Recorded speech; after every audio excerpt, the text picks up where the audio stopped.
শান্তিকভাবে এসে মিম্বরের মধ্যে বসেছেন, বসে উনি ওনার খুতবা দেওয়া শুরু করেছেন।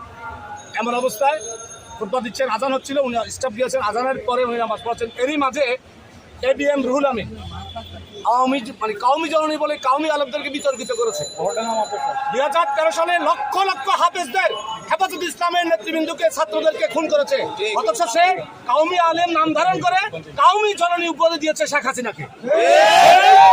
বিতর্কিত আলেম যে 5 অক্টোবর বৈষম্য বিরোধী ছাত্র জনতার আন্দোলনের মাধ্যমে পালিয়ে গিয়েছে, এখন সে আজকে 8-10 গাড়ি তার ছাত্রছাত্রী নিয়ে হুট করে এসে মুসল্লিদের নামাজ পড়তে বসে আছে।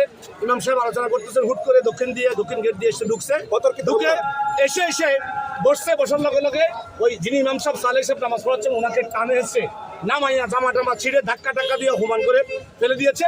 তখন সাধারণ মুসল্লিরা বলছে এটা আল্লাহর ঘর,